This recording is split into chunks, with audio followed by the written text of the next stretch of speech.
Hello,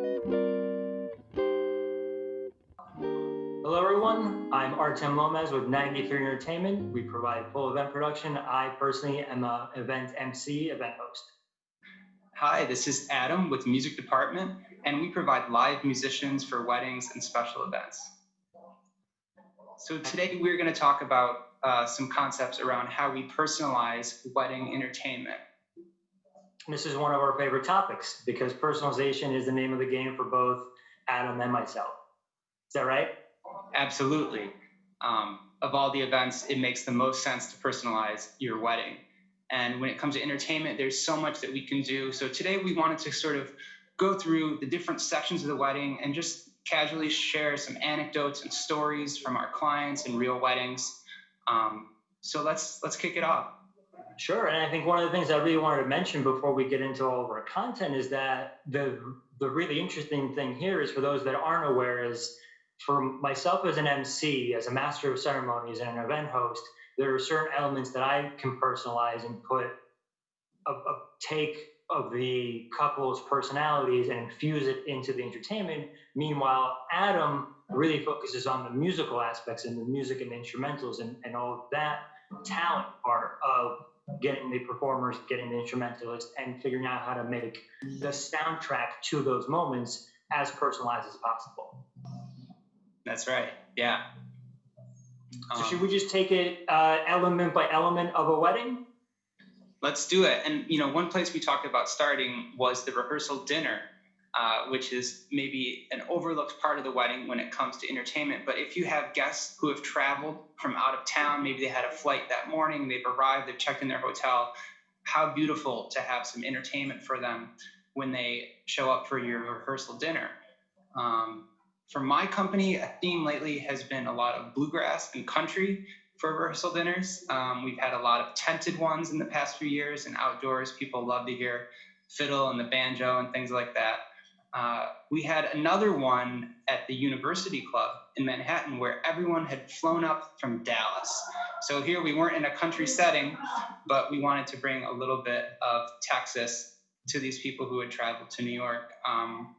But rehearsal dinner could be anything. Artem, I'm sure there's a lot of, things as an MC and a coordinator for a wedding that you might think of when planning for someone's rehearsal dinner.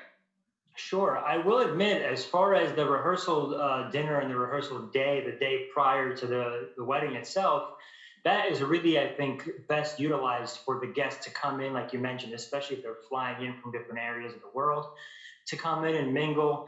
A lot of the opportunity that arises for myself or for anybody in my role as an MC is it really creates a way for me to come in and introduce myself before the actual day of the wedding and the reception. So it creates more of a familiarity and a little bit of a friendlier bond amongst myself, the families, the VIPs, right, the wedding party and the guests of honor. So it really just creates more of an environment as a mingling situation.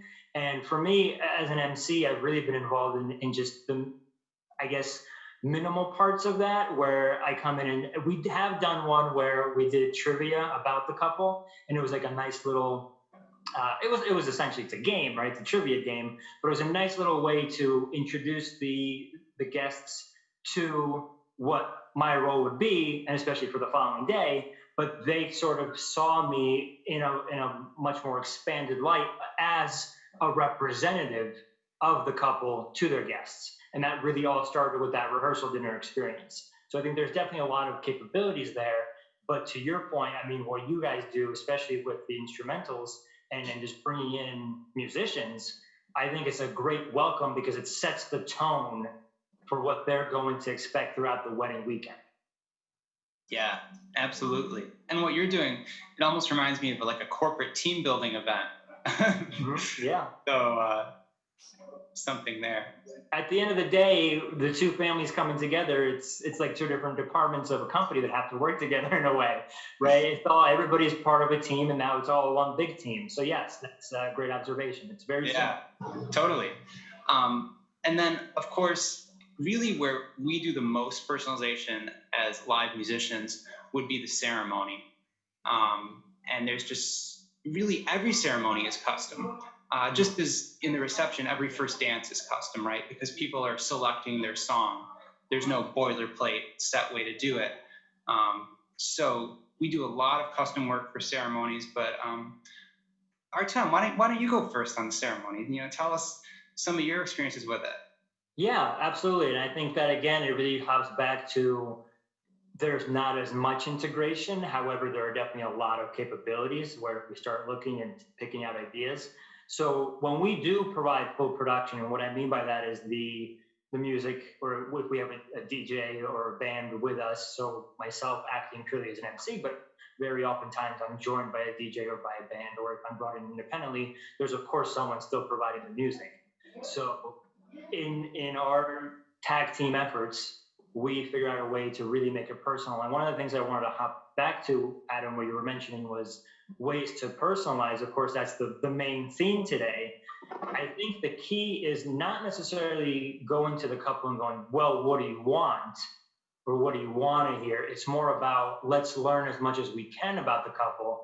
And then you, kind of like a chef, you pick out the different spices and things of how to make that dish, right? How to properly prepare that presentation. And I think once we're doing that for a ceremony, I know you're going to get into it a little bit more in depth, but for us, it's okay, what ceremony, whether it's music or anything that we say, what's going to be truly reflective of their personality. So as an example, I mean, I had a case where I had a groom call me literally like 3 hours before reception. Like I was just getting to the venue. And he calls and he goes, hey, I'm working on revising a couple of things for my vows. And I was like, all right, that's alarming for the day of, but okay, whatever. So he, listen, everybody does their best work sometimes is last minute work. So he calls me up because I'm making some adjustments for the vows for the ceremony. And I was wondering if you could cue something up for me. I'm like, okay, yeah, great. What do we have to do? And so once he got into his vows and he told his future wife that she was his first, his last, and his everything, we queued up Barry White. And it was just a nice, like, cool little moment where the guests were able to get that comedic relief in a way, but it created a great applause and laugh break. And those are the things that you and I always talk about, like transitions for the sake of transitions, not just for the sake of doing them. So that was a nice, cool thing. And there were a couple that really liked humor. They were really into like the comedy elements and what they could do. And at the same time, they wanted to make it romantic and special. So I think that was a great way to infuse both elements into one. And I just think that with that type of example, or with anything that we can do to make sure we're cueing things properly. So on the kiss, right? When the wedding couple kisses, I love to see the music start right there, right? Or we know processional, recessional, everything that happens needs to have some sort of backdrop to it. And I think that's where music is a key. Of course, emceeing is a key because sometimes I do need to make announcements where the officiant may not even be there yet. They may not be in the room, or the officiant doesn't do certain things or doesn't make certain announcements where that really falls on our plate a bit. And then what you guys do, and I'll let you speak to it a little bit more in detail, but it really kind of depends on you guys being able to switch on the dime to make sure processional during the ceremony, the actual ceremony, whatever they're doing, the kiss, all of that, you're working on it live, and all of your bandmates and all your instrumentalists need to be on point. And that's a tough job. Yeah, it is. But we definitely enjoy it. And the beauty of live music for the ceremony, and I mean, even from a DJ perspective, I think you'll agree that live music is really the standard for a ceremony. And part of that reason is because it's so flexible in the moment. If it takes you a few more steps to reach the end of the aisle, it's easy for a musician to stretch that time, much harder with recorded music. And, there's so much personalization that we do, and also so much humor. I had some clients maybe 4 or 5 years ago who were married at a restaurant in Manhattan, and they loved movie themes, and they had so many movie themes in their ceremony. And the instrumentation was very simple, just guitar and acoustic bass. But the most fun was the recessional, was the Indiana Jones theme. So I remember the bass player said, "Are they going to have a boulder? The officiant's going to roll a boulder after them and say exit." That'd be good. That was definitely a memorable one for all those different requests. We've also, a lot of times, you were talking about. Well, what I want to go to is making it easy for people, but also making it custom and letting them know what's possible. Right. I don't want to come to a couple with like what do you want us to do? Tell us what to do. That's not what custom means. We want to hear what they're looking for, what would really excite them, what their vision is. And sometimes we have to say, no, that won't work. We did another very custom ceremony with a string quartet where they wanted all hip hop songs. And they gave us about 20 songs and said, maybe 15, choose the best 10 from here. And we listened to it and said, okay, well, yeah, this one is not going to work. There's not enough musical information there to translate it to string quartet. And that's something that only a musician could really hear and understand it. And we were able to help them pick the best ones. They even had the prelude all custom. So typically for a ceremony, we're choosing the wedding party processional, the bridal processional, maybe one piece of music in the middle, like your Very White thing that's very fun. And then of course the recessional. So usually it's those three custom pieces. But in this case, the whole prelude was custom. And another one I wanted to touch on, another theme that I've had that's always a lot of fun. We've been lucky to play a lot of music that was written by the couple. Yeah. Awesome. Okay. In two cases, the groom has written something. Once we arranged it for solo guitar, and another time it was arranged for guitar and violin. Mm-hmm. So in this case, they would just provide me with basically an iPhone recording of their piece from some time that they had written it. And it was an instrumental piece of music, and we would create the sheet music so that we could play it. In both cases, it was for the bride's processional. So really picking the most emotionally meaningful piece of music for the most important part of the wedding ceremony in terms of music. So. Awesome. Yeah, no, you hit the nail on the head as far as making sure it matches the moment. So I think that's a key to it. And when you told me about the all hip hop ceremony music, that's after my own heart. But I also feel like you brought up a good point where it has to fit. So like, yeah, I love Tupac, but not super wedding friendly. And like, it has to make sense, and then it has to fit one after another too. So you can't hop from like club banger hip hop to like social consciousness hip hop. Like it has to make sense. Well, the truth is, by the time you arrange it for a string quartet, the difference between, Tupac and Young Jeezy is going to be pretty subtle. But the other thing I told this couple, I said, this music is going to mean something to you, mm-hmm. because you're going to recognize that riff. You're going to recognize that hook. Your uncle, your great aunt in the second row, they're not going to know what it is. And that's fine. And that's part of our job in this. There's almost a level of fun, like irony or like playing with generational differences and something like that. But like, to actually have, like, I'm guessing these folks wouldn't want to upset their relatives with like some really anachronistic music for that moment. But because it was arranged by a string quartet, it kind of bridged the gap. So that was an interesting one for sure. That's a great point. No, that's awesome. And I think it's great. Like if you go purely instrumental, and I think it comes down to if the right people notice, and to them, obviously they wanted to hear certain things. It's almost like an inside, not a joke, but it's an insider thing, and right. they thought that was for them, maybe a couple of their friends, but we weren't trying to like turn the wedding upside down and have everybody like have their jaw drop for some huge reason. Right. But I think that knowing and understanding them, like, okay, this is what you want, but this is what you mean. This is how you want to present it. And that really took some filtration on your part to get there. But that's your role. Like, that's why they hired a professional to take care of that, to do it. Exactly. And I hope you never have to use Tupac and Young Jeezy in the same sentence ever again. Well, Awesome. I love that example. Yeah. What about cocktails? What are your thoughts there? So cocktail hour is really interesting because I feel like a lot of people consider cocktail hour music just ambient and figure it's like, oh, it's just there.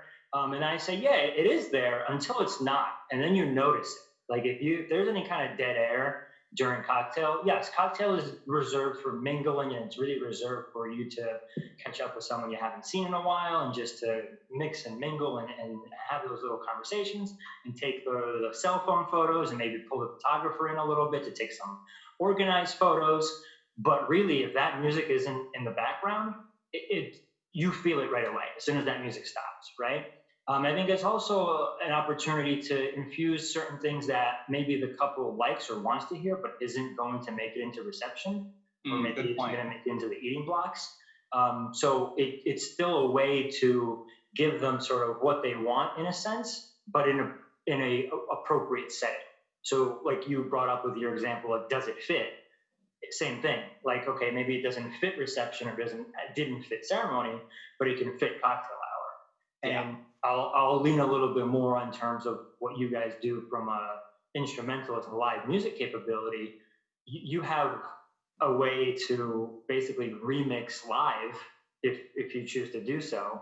And I think you having that creative freedom during cocktail hour is probably where you're going to have the most freedom to just free flow. I don't know the terms. I don't know musicians love playing for cocktail hour in a lot of ways because it's very free and you get a chance to really, you're playing your background music. Some people are going to be really engaged. Some people will take a cell phone video of you. That's always fun. When it comes to customization for cocktail hour, it's also a great time to bring in music that reflects a specific culture. Like suppose that the groom was Greek. Mm-hmm. People are not necessarily going to want Greek music for the whole reception, but how cool would it be to have a bouzouki for cocktail hour, to accent that culture? So that's one idea for cocktail hour. The other thing is it's really the transition moment of the wedding, right? Between the ceremony and the reception. So the music needs to help the transition as people move from one space to another. And build off of it. Yeah. A lot of like more rustic settings, we can have musicians sort of Pied Piper from ceremony to cocktail hour. If you have a guitar player, you have a fiddle player. If you're doing one of these rural themed, kind of rustic weddings, you can have the fiddle player and then people, oh, there's the cocktail hour. That's kind of fun. That happens often. And I wanted to share a story also that, I'll just dive into it. We were doing a wedding. I was playing it myself on guitar at the Bronx Zoo. And there was a downpour really before ceremony, like during the prelude. And originally for the cocktail hour, I was going to be set up in a second location outdoors by the sea lions. If you know the Bronx Zoo, there's the center courtyard with all those beautiful kind of classical architecture buildings where the animals are, and then you have the sea lions in the middle. And there's some power, and I was going to have an amplifier and be there and be heard by the guests where they were at high top tables. But after the rain, this was totally untenable.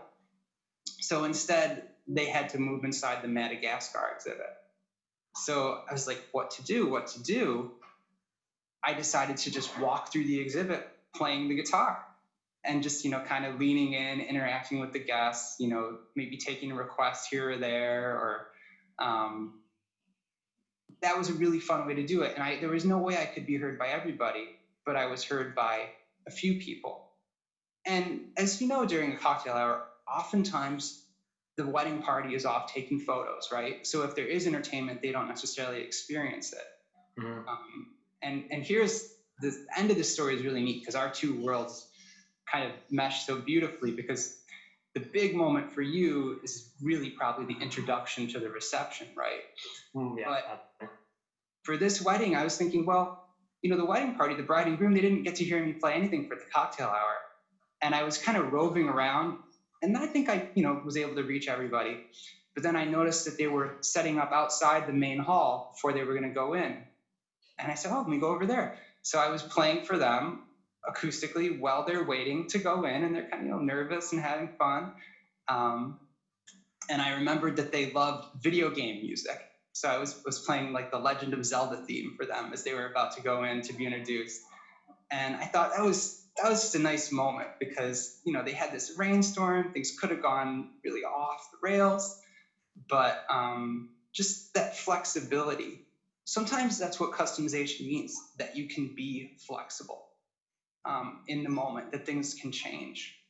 Right. No, I love that. I love that example. And I wanted to say while you were really honing in on the point about the flexibility and just you kind of like switching on a dime because you kind of had no choice. You had to, right? That was just the elements you were working with. But when you did that and you knew, number one, you were going in like pockets, groups of people. And that comes back to what you said earlier about like that inside joke type of feeling where like people feel good when they're part of something exclusive. Yeah. They know they're part of it. And then outside of that, I love the just playing for them as they're waiting to go into the room. That's great. We should talk about utilizing that more often. I think that'd be cool as the next moment. Yeah, like a collaboration effort. Because I think, a lot of times, especially the bride and groom, they're in their like holding area, for lack of a better term, and they're there for a couple of minutes, but still, like the nerves start to come up, right? And especially if they're waiting and I'm inside doing the introductions for the guests, I'm getting them hyped up, and that's probably when their adrenaline really starts to build. So I think if you being there and you providing some background music for it, it's a cool way to kind of keep building off of that adrenaline.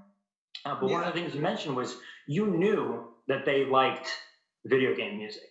So you knew that, number one, you could go off script and you can go and start playing and it's going in between the groups, and you knew that they wouldn't be upset with that because I'm assuming you had those kind of conversations. And maybe you probably didn't sit down and go, well, what if it rains? Like maybe you didn't go that direct, but you knew that you could position yourself in a way that they would still enjoy what you were offering to their guests.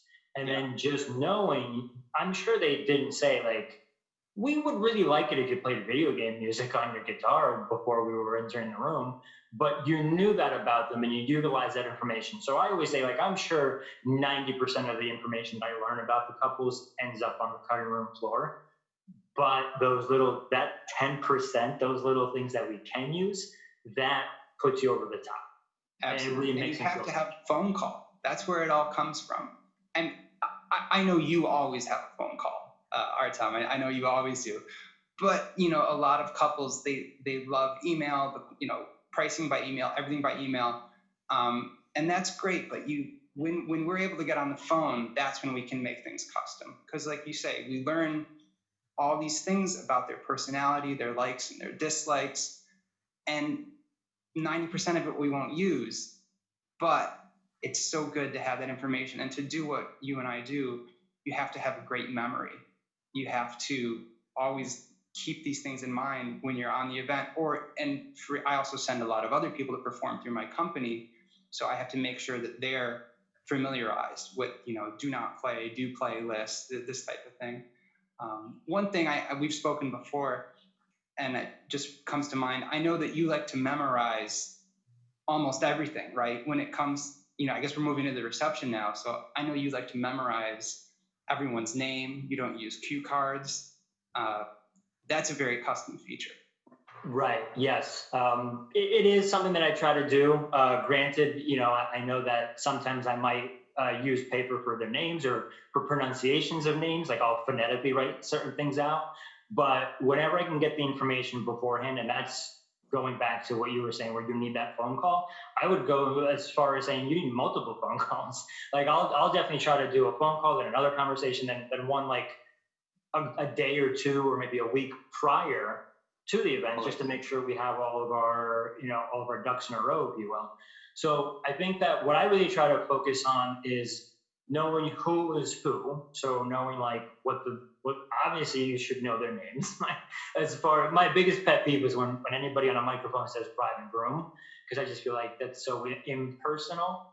And we're talking about personalization, like that's such an impersonal thing to say where you're looking at bride. And I don't care if it's like the fourth wedding of the day for you.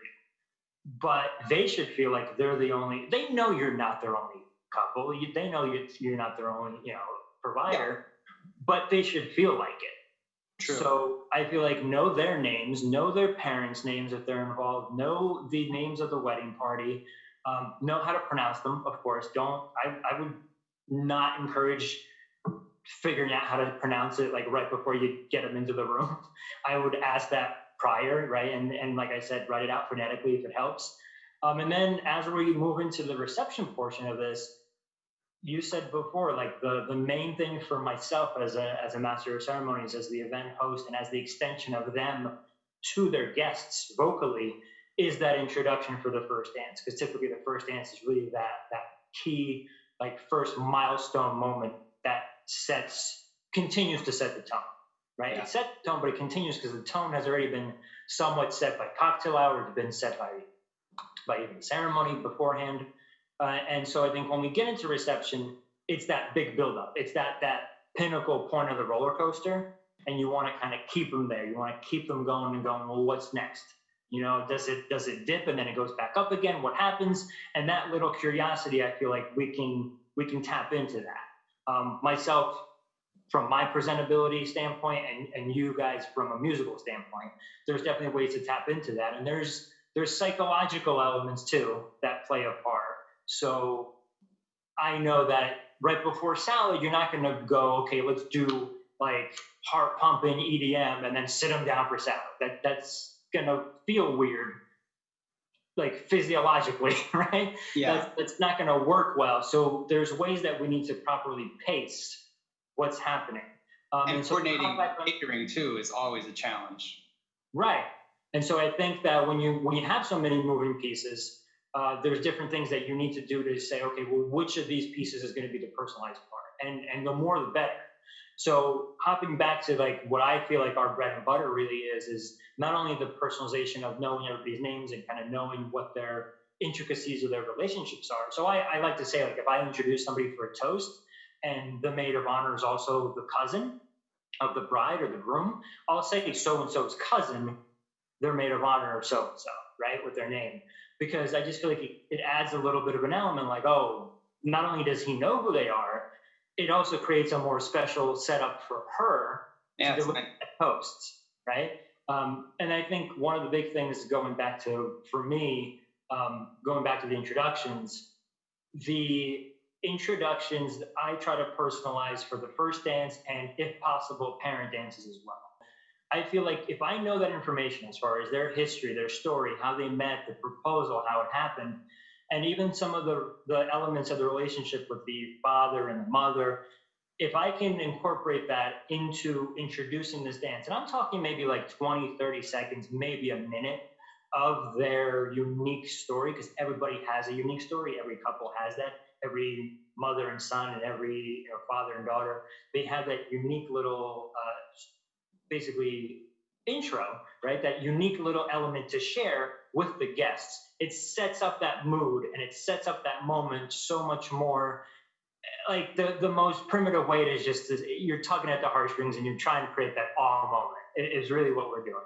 Okay. But in doing so, I feel like it just makes it that much more grandiose. It makes it that much more emotional. And for us, that's really been the key, where if I can elicit emotion out of this, because it is an emotionally driven day, right? Whether it's ceremony, cocktail, maybe not as much in cocktail, but even so, if we can get those elements, great. So throughout the entire day, there's a lot of emotion in play. So if I can get that emotion elicitation, that makes it that much grander. And it gives you that roller coaster of emotion as well. So it falls in line with not only the roller coaster of the day or the reception, it also, if done properly, work hand in hand with the music. So you're creating that roller coaster musically, and then when they align, when those stars align and it's all done well, like that's when you can make a wedding that's truly personalized and unforgettable for all the right reasons. Yeah. And another thing I've heard you speak about before, and it just comes to mind with the introductions and what makes something personalized, is sometimes what you don't do. Like when you don't introduce what venue you're at, or when you don't say the name of your company over the microphone. I know you never do this, but besides from thinking that it might be tacky or something like that, it also makes the wedding less personal when these things are done. Yeah, I agree. I think one of the things for me was I always, and I understand different venues have different standards of how they possibly might. If a venue is adamant about being introduced, I have that conversation with the couple, and I say this is what's going to happen. However, I also feel like at the end of the day, the couple is the client ultimately. So if they have that conversation with the venue, maybe there's some mediation involved, or maybe that's a conversation that can result into something like a happy median. But typically for me, the reason I avoid those things is number one, I just feel like, does a guest need to be told where they are? Like they know where they are. Like they put it in their GPS to get exactly. Like if they got there, they know where they are. And then the other part of it is just one time I had an interaction with a entertainment provider. It was a separate company. I was brought in independently to MC, and they had a DJ there with the company. And then we were going through, and everybody was on the dance floor. It was great. It was a packed dance floor. Everybody was having a good time. And the guy goes, "I'm going to play this song," and it says, Saturday night. So I'm going to cut it. I'm going to get, in the mic, yell, "It's Saturday night." And I'm like, yeah, no, I'm not going to do that, because I'm pretty sure they know it's Saturday night. And it's a super unnecessary thing to say right now, considering the dance floor is packed. So it's just one of those things where it's like, is it truly necessary? So I always try to weed out things that aren't going to be a necessity, that aren't going to really play into the transition.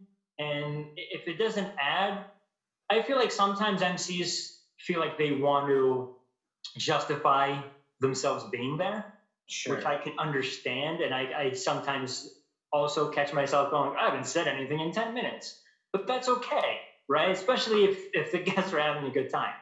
I just think once your true need is there as an MC or as an entertainment provider, the guests will know. Like that's when you will shine. So don't worry about not speaking for X amount of minutes or even hours, because when you're needed is when you're needed. That's when you can really make it super personal and special. And then also, a lot of the times, just like I'm sure event planners experience, a lot of things that aren't seen or heard is us putting out flyers that they don't need to see or hear, right? So that's where we maybe are the unsung heroes in one way or another at different parts of the wedding. Yeah. But that comes with the territory. You're not going to get the praise for it, and that's okay. Yeah, another part of personalization is all that behind the scenes work.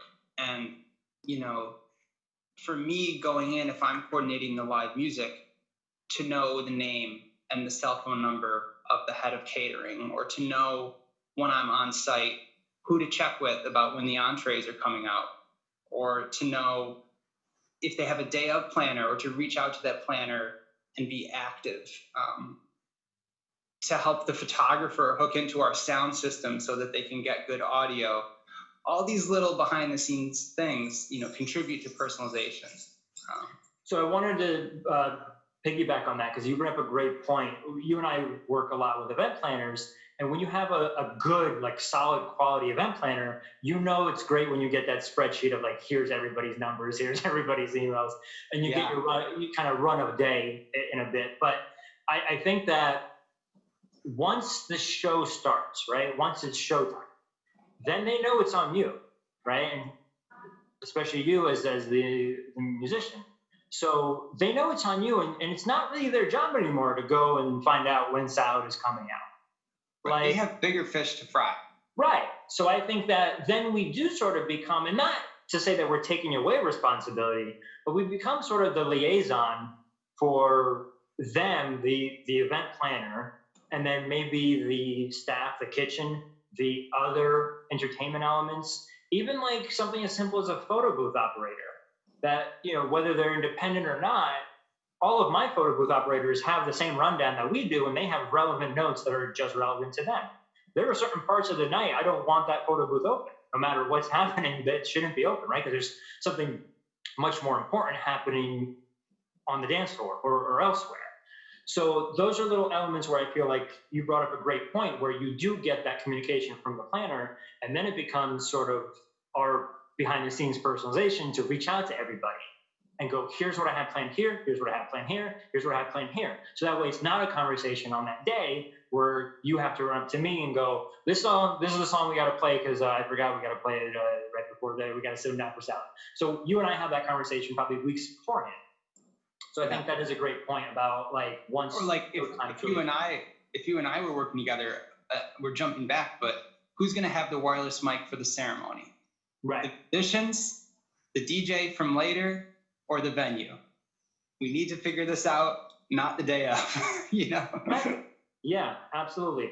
I smirked, I think, when I don't know if I controlled myself or not, but when you said the photographer, the cinematographer plugging into your sound system, those are the things where you would see, like, I really feel like there's certain things that I use to kind of grade, like without even seeing the pictures, like to grade how well that person is as a photographer or cinematographer. And I feel like, is it someone that waits until the day of to tell you they need to plug in, or do they let you know beforehand, like, oh, I need to plug into your system? I'm going to go ahead 99% of the time wager you're going to need to do that anyway, so we're prepared for you. Yeah. But I would like for you to at least have the courtesy to tell us that you're going to need it, or at least ask us, because then we know, like, hey, you're on the same page, we're on the same team, let's coordinate. It is nice when they ask and not just try to find the right hall. Yeah, there's that. I don't. We love our. I'm a big believer in, like, look, man, if I can't use it, if I can't like function it, I don't think anybody else should be touching it. Like, I'm just a big, like, I don't even like to sometimes. I'll offer every time I work with a musician. I'll offer to help break down, but I also feel like, again, going like 99% of the time, a musician or even a DJ will tell me thanks, but I have my system. Oh yeah. Breakdown. Well, now we're getting really behind the scenes, but yeah. You know, some other things that I wanted to mention on reception is again, like if there's certain cultures involved and certain cultural traditions, and are you bilingual, Artem, or? I'm socially bilingual, but I wouldn't say professionally bilingual. I don't know if I could carry a full-blown wedding in a bilingual way. We've done quite a bit in recent years where, and this will be all that I'm called for. Like maybe someone else is doing the band, someone else is doing everything else, and they'll just say, you know, Adam, we're looking for a Russian singer. He's going to come in, he's going to sing this song that the mom loves, means a lot to the mom, and then he's going to say something in Russian, he's going to congratulate them, there's some tradition that he's going to explain, and that's it. So and to that various point, versions have done that with Greek music, Russian music, and it's really interesting when that happens, and it's just a little touch. It's really a very high-end thing to do, to have everything all covered and then have a specialist just devoted to this one moment. In a more musical way, we've also done, after the first dance, there was a couple and she was from Scotland. So we had some traditional Scottish dancing. And one of the musicians in the band was also a dance caller. So he was teaching everybody this dance, and they were doing this Scottish Celtic dancing, and that was the only Celtic music of the whole evening, but that was definitely a personal touch. But that was a little moment. I love that. I love when they bring in sort of like that special guest appearance. But I also say to your point earlier, so ironically enough, I do speak Russian. And like I was saying, like I don't think I could carry a 4-hour event. However, I've been brought in for certain moments like that where I'm by no means a singer, but as an MC, I can translate certain things and I can incorporate whether it's just translating a toast or translating introductions. But majority of the time, it's translating toast because it's somebody like if it's an older family member, or if it's younger family members who are more assimilated and they're toasting in English, but the older family members need a Russian translation. So those just to hear the language over the mic must be so meaningful for them. Just to hear somebody who's a strong speaker speaking in their language over the microphone, it really brings things together for them. Well, I also think that it comes back to involvement. They feel involved. They don't feel like they're excluded from the process. Because I can imagine if you're in a country and you aren't strong enough on the predominant language, there's always got to be something that's like, it doesn't feel great. There's always got to be something that always makes you feel like an outsider as a constant reminder. But within that setting, and you still, like, let's say it's your granddaughter getting married, and you still feel like an outsider, that's got to be painful. But then there's that little glimmer of like, oh, but they're incorporating my thoughts and feelings into it because they had this person translating. I've definitely seen people kind of shift their attention when a different language comes on. Even people that don't understand what's happening, they go, "Oh, that's pretty cool." Because like for me too, like when I hear different languages, even if when I don't understand what they mean. And to that point, actually, I have a question for you because I grew up in a very musically eclectic household where my mother listened to anything and everything. And most of the time, if it was like a song that, if it was like a foreign song, she didn't know what they were saying, but she's like, I like the beat and I'm going to dance to it. She's just a fun person. So I have noticed that with my European clients and with European couples, they're a little bit more open to different genres of music and different music where they don't necessarily need to understand the lyrics. They just want that vibe. Whereas I feel like in other areas, like our American clientele, and that is the majority of our clients that are American, even when we're doing destination or if you go overseas, they're still American clients, but they're just heading overseas. But they sometimes like to incorporate the music of the destination, of the setting, right, of the area. But then it kind of just stops there. Have you seen a little bit more of a broadening from a musical standpoint of like, yes, I might not know what that French song means or that Italian song means, but I like it because it's dope? Yeah, I mean, I think it definitely happens in ceremony sometimes with instrumental music. We've done a lot of that. We're having like French songs or Italian songs during the ceremony. We did one cocktail hour that was all Italian music, mandolin, accordion, and bass at the Museum of the City of New York. And they wanted to recreate Italy, actually. That was their idea. So they had like carts of fresh fruit and lemons all throughout the cocktail hour. Yeah, so that was a theme. And I don't believe they were Italian. They just had, a passion. Maybe all the food that evening was Italian. So they wanted to bring out Italian music in the cocktail hour. But I like when people incorporate things that aren't necessarily quote unquote their culture or background, but it's just fun. So I've done weddings where we do the chairlift that is traditionally a Jewish tradition at the end of the hora. But you don't have to be Jewish. Nobody's checking. Like, they don't go like, oh, do you go to temple to make sure that this happens? It's just more of like, it's a fun thing. You do the chair raise, and I've done it at multiple weddings, and regardless of background or religion. And one of the things I wanted to say when you were talking about just kind of having that flexibility as a musician and being able to extend a song if need be, I think your example was if you need to take a couple extra steps during ceremony to get to the, to get to the end of the aisle.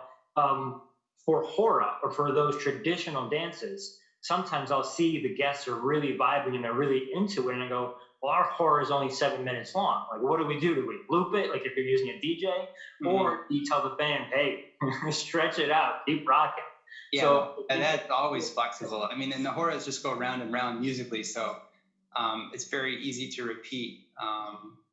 And there's a lot of customization with all the Jewish traditions too. We were talking about a few extra steps. I'll always ask too, are they going, if it's a Jewish wedding, are they going to circle once they reach the end of the aisle, because you have to account for that musically. You don't want them to get there and then you stop playing while they circle each other. So I love for reception, I love going in from hora into tarantella or vice versa, because they start like it clicks for them. We're like, oh, this is basically the same thing. Yeah, it's the same drum beat, right? Yeah. Yeah, it's literally a dance circle. Yeah. So awesome. Cool. Now let's pop in from reception. Obviously, we've talked about at length about the personalization elements, and there's so much more we can get into. But as far as the after party, and I know that's something that I think maybe hasn't always been prevalent, but I do feel like it's becoming more and more prevalent right now. And especially as we head into more, especially in our market, in the luxury wedding market, where we're heading towards more experiential environments. Do you feel like there's personalization capabilities for you in an after party setting? It might be the least personalization Okay. moment of it, because so often it's like that's for the people who are really just like having a great time. You know, they probably had more to drink at that point in the night. They just want to dance.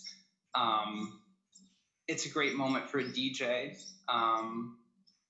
I guess I would say it's the least apt time for personalization because people are going to be pretty saturated with memories from the day at that point.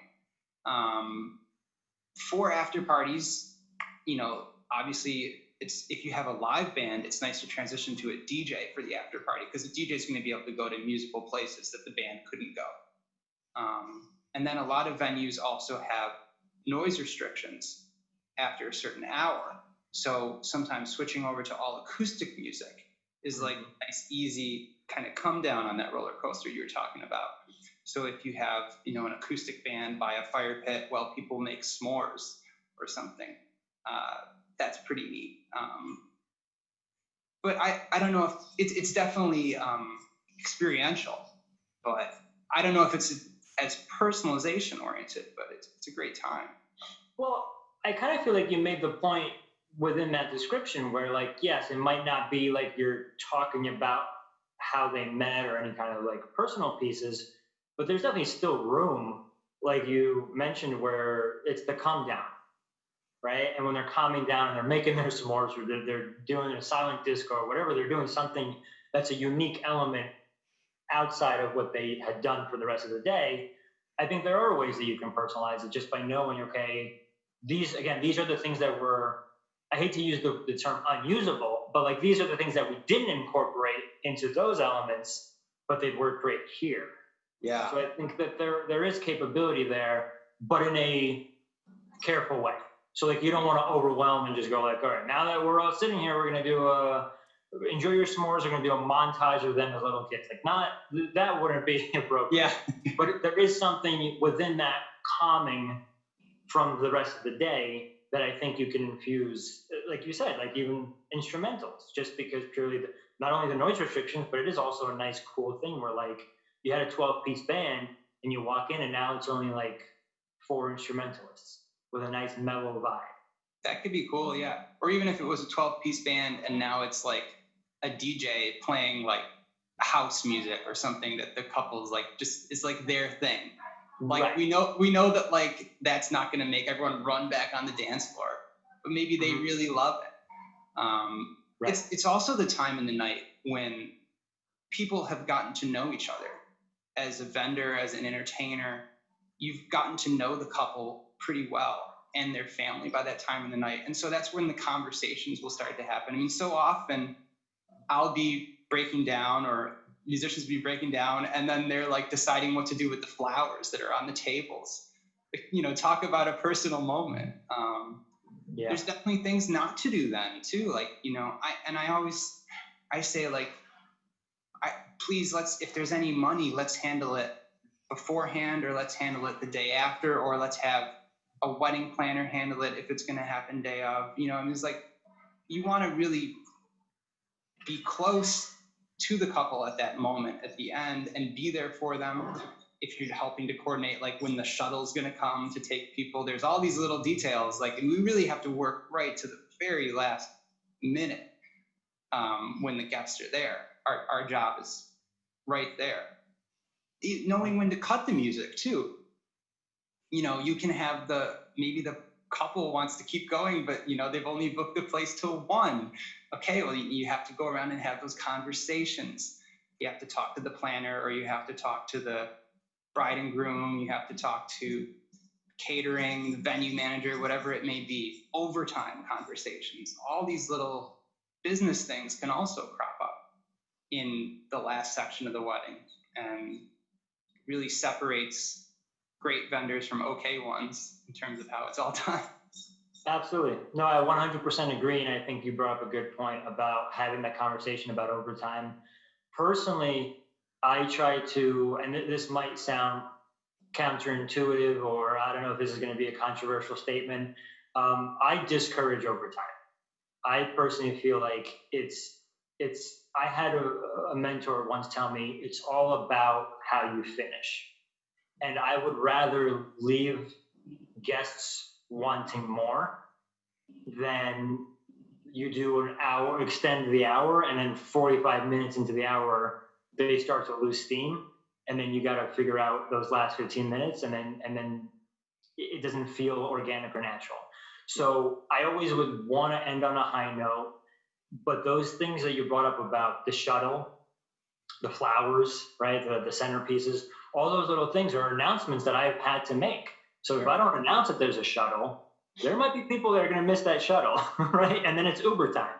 And so that comes down on me. Like if that's something that I don't make that announcement, that might leave a bad taste in someone's mouth. And of course, we don't want that to happen because it's all about how you finish. What they're going to remember is, yes, they're going to wake up tomorrow and start remembering and reminiscing about the different parts of the day.